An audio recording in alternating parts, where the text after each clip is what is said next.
Bonjour, aujourd'hui nous allons étudier le monde des cités grecques. On va se poser les questions suivantes. Quels sont les points communs entre les cités grecques? Comment la démocratie naît-elle à Athènes? Tout d'abord, on va s'apercevoir que les cités sont rivales. Qu'est-ce qu'une cité et quelles relations ont les cités entre elles? Il existe une multitude de cités indépendantes dans le monde grec.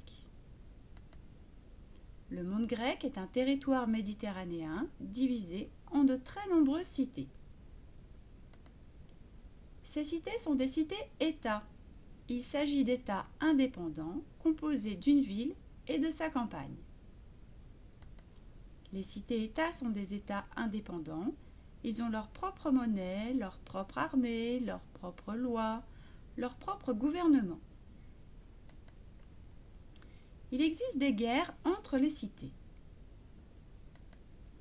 L'hoplite est un soldat grec. Il est lourdement armé et combat à pied.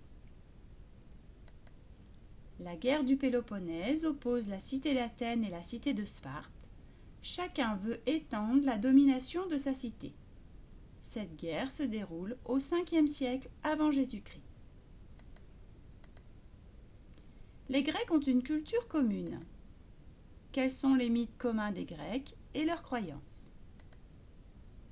On va s'apercevoir qu'il y a des mythes communs à tous les Grecs.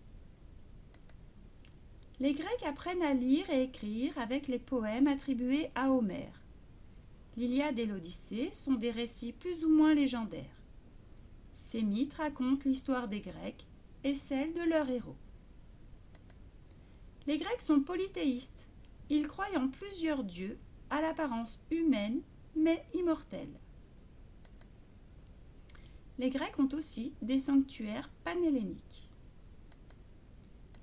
Delphes est un site connu de tous les Grecs. Les Grecs se rendent au temple d'Apollon pour consulter la Pythie. Les hommes viennent poser une question à la Pythie et sa réponse est un oracle. Un oracle, c'est la réponse d'un dieu. En l'occurrence, il s'agit du dieu Apollon. Delphes est aussi un lieu de concours de chant, concours de musique, concours de théâtre. C'est aussi un lieu de concours de sport qui se déroule au stade. Athènes est une cité démocratique et religieuse. Dans quelles conditions la démocratie naît-elle? La démocratie à Athènes.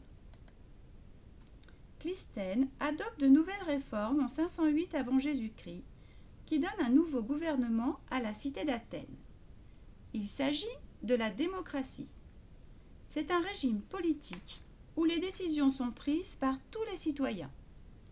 Les citoyens participent à la vie de la cité. Ils se réunissent sur une colline que l'on appelle l'apnyx pour voter et prendre des décisions. L'assemblée de citoyens se nomme l'Ecclésia. Périclès impose de nouvelles lois pour obtenir la citoyenneté athénienne. Il faut être né de père et mère, citoyen athénien. Les Panathénées, une grande fête religieuse à Athènes. Les Panathénées sont une grande fête religieuse qui réunit tous les habitants de la cité en l'honneur de la déesse Athéna. Les habitants de la cité réalisent une procession. Une procession, c'est un défilé religieux accompagné de chants et de prières. Ce défilé traverse la cité d'Athènes et emprunte la voie sacrée jusqu'à la colline de l'Acropole, où se situe le temple d'Athéna, le Parthénon. Bonne leçon!